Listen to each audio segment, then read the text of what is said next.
Last night, my wife Deborah and I decided to unwind and have a chill out type of night. We have been married for 10 years, and I would say we were happy and still very much in love. Well, I was still very much in love with her. After dinner, she went to the den and was watching her programs while I sat down to watch the football game. My favorite team, Tottenham, was playing. Next thing I know, she's got the wine out and has had 2 bottles of the stuff within the space of a couple of hours. This surprised me a bit because the only time she would drink more than a bottle is when we were set in the mood. At around midnight, I went to check on her and saw that she was out cold on the couch with her wine glass and 2 empty bottles standing on the coffee table in front of her. I thought to myself, the poor lady must be knackered. So I went to scoop her up, and when her iWatch buzzed and a message popped up on the screen, it said something along the lines of, "Haha, I can't do that. Dennis would knock 7 shades of shit out of me," followed with a couple emojis. I wondered to myself, what the fuck was all that about? And I became curious, so I pressed on it. It was a conversation between my wife and a close friend of mine. Well, I wouldn't say this guy is a close friend, but he's someone I've played five-a-side with for years. We've been to the pubs around town and have had drinks together. I've known this guy since we were teenagers.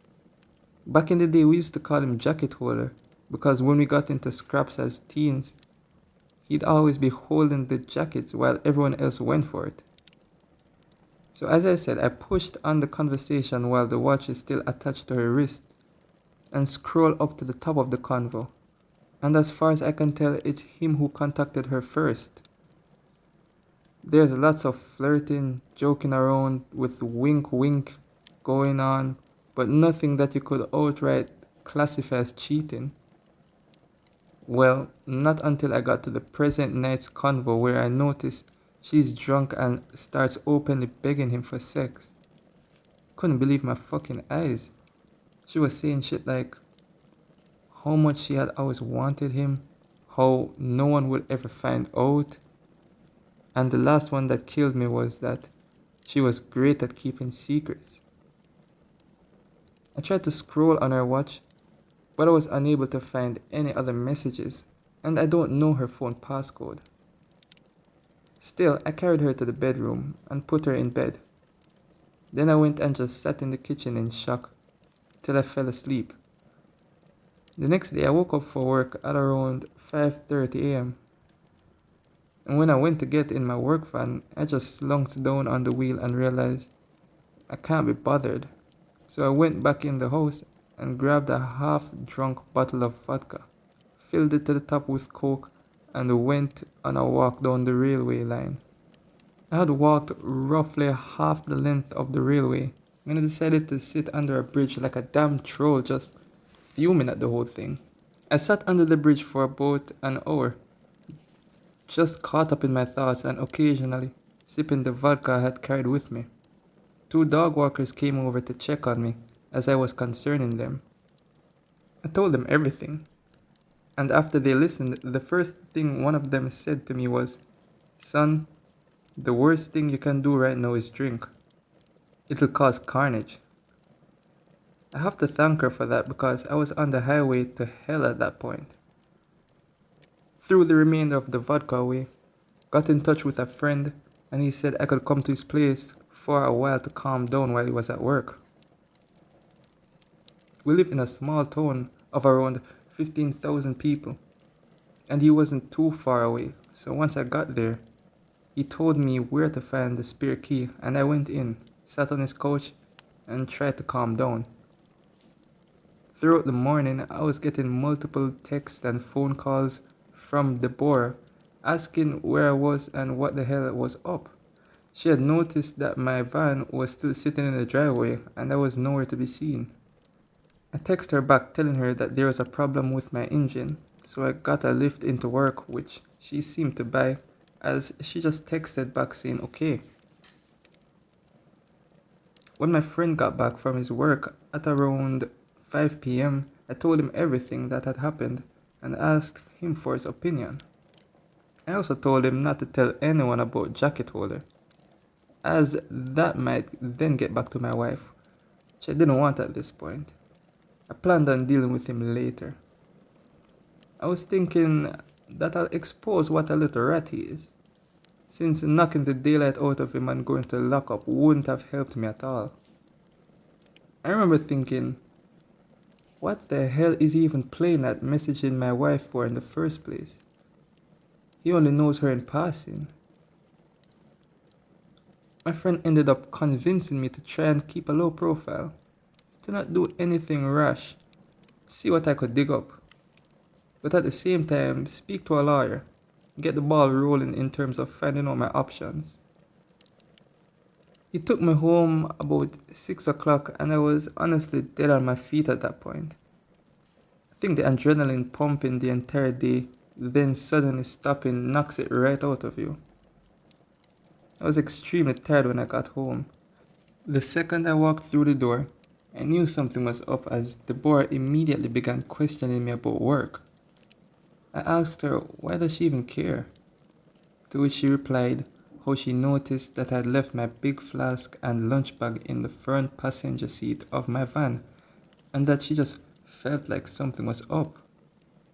I was about to lie, but I was just too tired at that point. I couldn't be bothered putting any sort of charade up, so I just said, yeah, there was something up.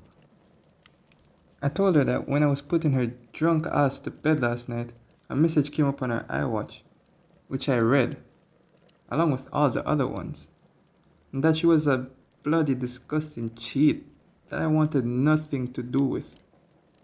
Her demeanor went from a person in power with their arms crossed to that of a scared, timid little girl who seemed to have just seen a ghost within about a second.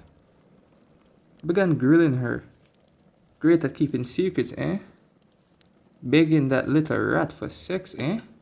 Yeah, read it all. She started crying and I walked away and went upstairs into the shower. When I got out, she was sitting at the top stair still crying and the excuses began flowing right away. She kept saying how she was drunk, vulnerable, had never done anything like that before. How he had messaged her first and it didn't mean anything because she was never going to go through with it. The only thing she didn't do was try to blame me. She probably knew I would have thrown her right out the door if she had tried that shit. After she was finished trying to convince me, I told her that I wanted a divorce and for her to get out of the house within a month and that she was moving to the spare room. I've been pretty much ignoring her ever since, just scowling at her and shaking my head when she starts waffling nonsense. She has been sleeping in the spare room for a week and I've barely spoken to or texted her at all since. Each day I keep hoping that I'll get lucky and she'll be gone when I get back from work. But my luck hasn't been that good, I suppose. On her getting out though, I was telling my parents what was happening and my mother was adamant I wasn't throwing her out onto the streets. Deborah and my mother are close and always have been, due to the fact that my wife and I had been married almost 11 years. My mother was saying she made a mistake and that we should sort it out like adults, that we've been through too much together and that she didn't actually do anything. It was just words. She completely took her side over mine. Couldn't believe it. Could this fuck me here? Like, do I have no right to ask her to leave if my mother is against it?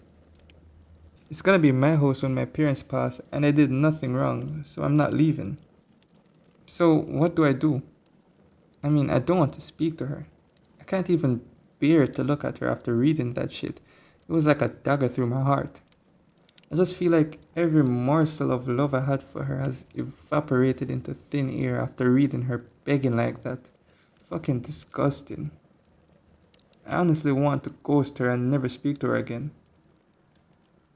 As for that prick, so-called friend of mine, there's no doubt he was up to something here. There's also no doubt I wouldn't have caught wind of this at all. So I'll be seeing him very soon. Never mind holding jackets. He'll be holding his face.